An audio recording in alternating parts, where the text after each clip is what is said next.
And I now recognize the Democrat witness, Ms. Perryman, for her opening statement. Thank you, Mr. Chairman and Acting Ranking Member, for having me here today.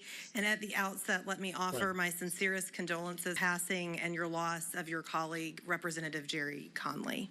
I'm here today as a lawyer and as the president and CEO of Democracy Forward Foundation, which is a national nonpartisan legal organization that is committed to achieving democracy and a nation that enables all people to thrive.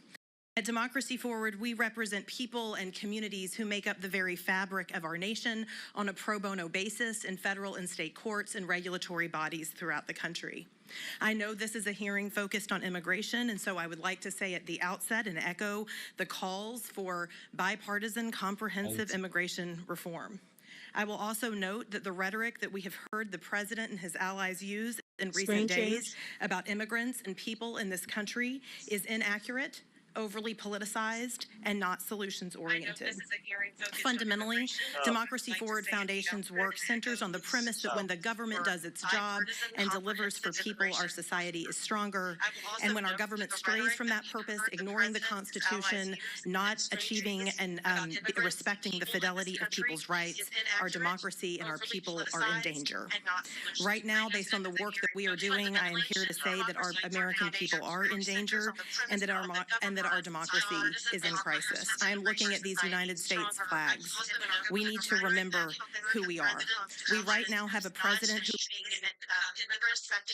has proclaimed without irony that he is a king in a nation that next year will celebrate 250 years since it threw off the reins of monarchy.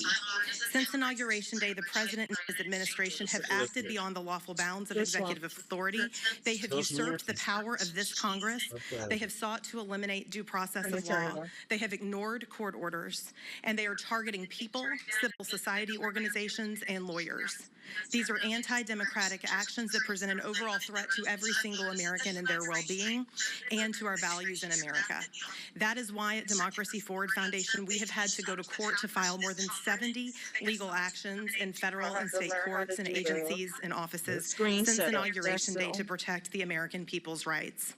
From stopping the president's federal funding freeze, to blocking the decimation of the Department of Education, to having to safeguard due process, to challenging DOJ and Elon Musk's attempts to access personal data on behalf of individual Americans, our team is in court every single day on behalf of people of all identities and ideologies, people in red states and blue states, people in small towns, urban areas, and rural communities.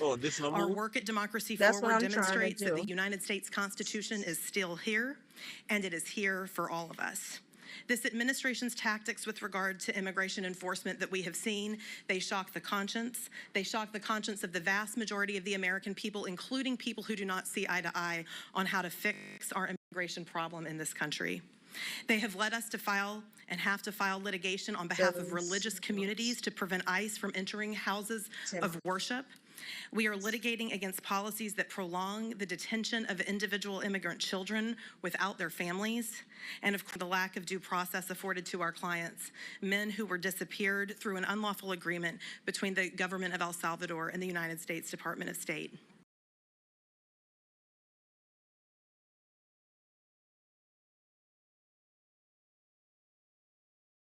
Because of the fast-moving harms and flagrant violations of the law and of our Constitution. And while this is a dire situation, our work demonstrates that the American people are determined to protect their rights.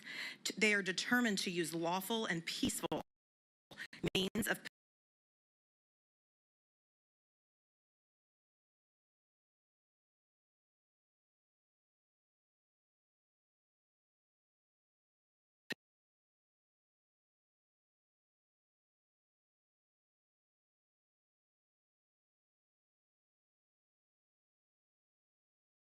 petitioning their government, and when necessary, of holding their government accountable.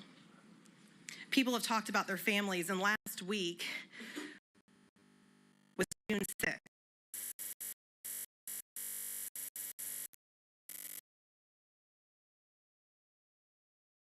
Which is, of course, the anniversary of when American troops landed on the beaches of Normandy in World War II.